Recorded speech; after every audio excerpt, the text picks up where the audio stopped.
Hello and welcome back to Football Index Moneyball. As I had an extra day off this weekend, after starting some research I managed to find some good picks straight away, so I thought I would try and get an extra video out to you guys. And for this one I'm going to try a new concept where I recommend two players to try and reduce the effect of the immediate rises that have been an issue after recent videos. This should hopefully mean that the videos are of more interest to people, as I know it can be frustrating to those who actually watch the full analysis only to find that the player's risen by 10 to 15%. So let me know what you think of the new concept anyway.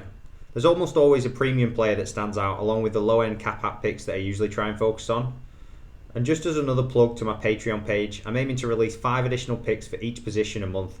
And for these picks I usually use the cheapest and lowest risk players, as I couldn't post them on the video without the price being driven up too quick, making the videos irrelevant.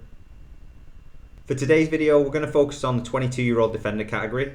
And there's actually quite a few players who I found in this category who have the potential for a good profit both at the premium and value end of the market.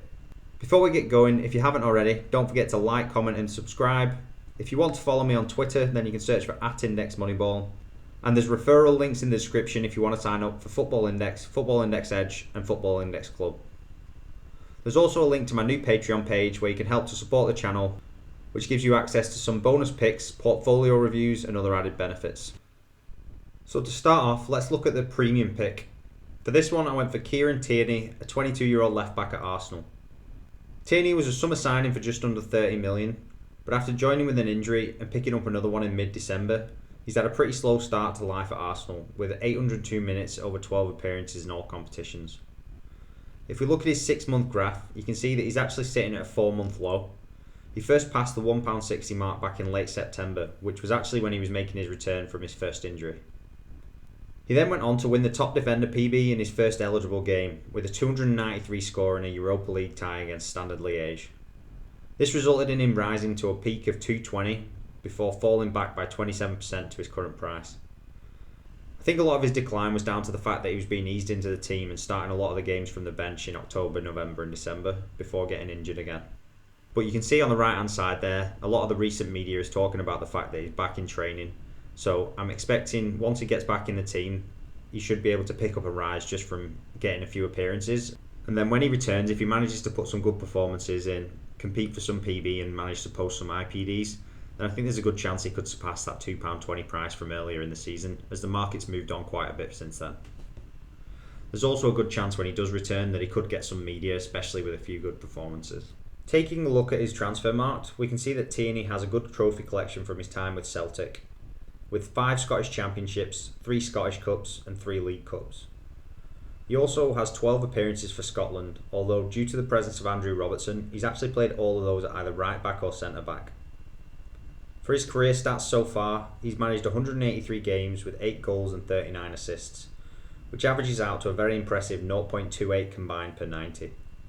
This was actually the stat that pushed me to select Tierney as today's pick, as when I compared him to the other players in the category, this was the highest of all the 45 players I reviewed, and he's the only player above 0.2 who's in a PB league and in the latter stages of the European competitions. Looking at his positional data, he has played the majority of his games at left back, but he's also played 21 at left mid and 7 as a centre back. This, along with the fact that all of his national team appearances have come at centre back and right back, shows that he has a good level of versatility to his game, which should help to get him opportunities for Arsenal in the remainder of the season. Here I've compiled some of his stats from PB eligible games over the last 3 seasons, and there's definitely some good signs here.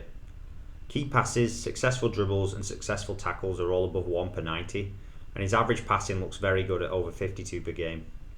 It would be nice to see him taking more shots, but I think that his PB win that he posted in October, with just 1 assist and an adjusted score of 234, shows that he's capable of winning PB without a goal, so it's not too much of a concern. So now, moving on to the value pick for today. For this one, I've gone for Torunarigha, a 22-year-old centre-back at Hertha Berlin.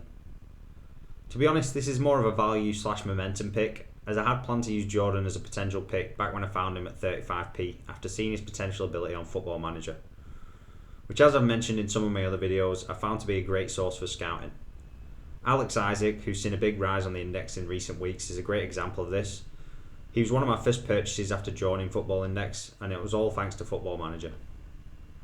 After missing out on making videos for some players who were mid-rise, I've decided to take the potential risk of a pullback on this one, as even if that was to happen, I'm confident that over the 12-month target window, Torunarigha would still be able to show a good profit. So Torunarigha is up almost 100% in the last month, but there's been some very big changes in his situations that have caused this. I still think he's somewhat of an unknown entity though, and I think that if he manages to get another goal or post up a big PB score, which based on his form through January, he looks very capable of, then I think there could be plenty of room for profit both in the short and long term. After making just one start in the first half of the season, Torunarigha has played every minute of Hertha's games this year. In the 4 PB eligible games, he has 102.5 PB average, despite Hertha only managing to win 1, draw 1 and 2 losses, and they conceded 8 goals over that period. On Saturday this week, he actually scored 114 with no goals or assists in a 3-1 loss to Mainz, which for a centre-back I think is very impressive. Taking a look at Torunarigha's transfer market, we can see that he has 4 caps for the German under-21s. So far, he's also represented Germany at under 15, under 18, under 19 and the under 20 levels. His career stats include a lot of youth games, but looking just at his Bundesliga stats, he's played 40 games with 5 goals and 2 assists, which comes to a combined 0.23 per 90.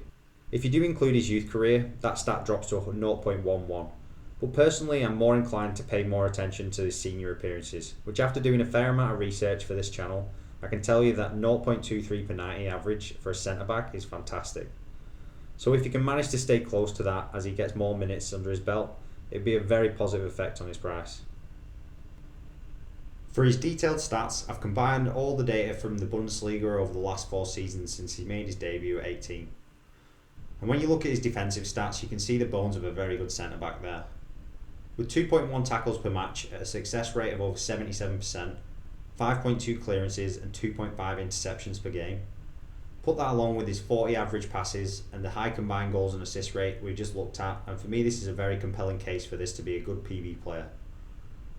So having said that, that brings me to my main focus for this pick, which is the potential for a transfer. Looking at the data, if Torunarigha manages to solidify his place in the Hertha team for the second half of the season, whilst maintaining some of the impressive numbers that he's been putting up, I think it's a matter of time before he starts to be linked with some of the bigger clubs in Europe. Before I get into the profit target analysis, I just wanted to flash this spreadsheet up. So there was actually 45 players. I've narrowed it down to just show the ones that are going to be used in the analysis in a minute. But there's some pretty interesting figures that come up out of this. Theo Hernandez is one that I think is a very interesting comparison versus Kieran Tierney. Hernandez has played a lot more games, but when you look at his percentage of scores over 150, 200, PB pence per number of scores, so that's like every game, how much would you expect to return from him, basically, and also the goals and assists, things like that. I think that price of 196 would be easy for him to pass, considering the fact that he's also a media draw on top of the PB. He has 11p in media already, which was mainly from before his transfer, but I do think that he's going to be a double threat for both media and PB if he can play well. So for the profit target analysis today, I'm not going to go into all the usual details on each of the targets and comparable players to try and keep the video a bit shorter. If this is something that you think is important for me to do still, even in the double player pick format, then let me know in the comments below. For Tierney, I decided it wasn't really important to stick to players of the same age, as most of his rises are going to be driven by dividends. I have 3 different scenarios for dividend returns, and the target durations on this pick is a little bit shorter than usual, as Tierney isn't going to be playing at the Euros, so I went for a 3-month duration. As I mentioned in my last video, the reduction in price target with shorter durations is not linear. So to hit the 100% target over a year that I aim for, you need an average return of 6% compounded per month. For this hold, I'm looking for a return of 20% over the 3 months to be still on track. For my 3 dividend scenarios, I went for 0 dividends in scenario 1, 3p of media, 4p of PB and 2p of IPDs in scenario 2, and 6p of media, 16p in PB and 4p in IPDs in scenario 3. This gives me a profit target range from 20% at the low end of scenario 1 right through to 176% in the high end of scenario 3. To be fair, I think that it would take a lot more dividends of this for him to reach Kimmich's price, but the key for me is that even the lowest target will achieve the 20% I need to stay on track. But I think that somewhere between the low and mid targets on scenario 2 is what I'm really expecting. For Torunarigha, I've used my 12-month 100% strategy, which I think is more appropriate for this type of player. So based on the targets I've selected, which I actually think is a pretty good reference point, so if you're interested in who any of the players are, then you should go look them up.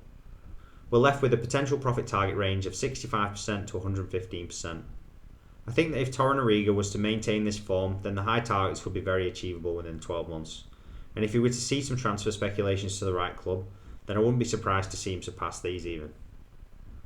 So that's all I have for you today. Just a reminder that if you're interested in getting more picks and advice, then you can take a look at my Patreon page or at Football Index Club via the links in the video description.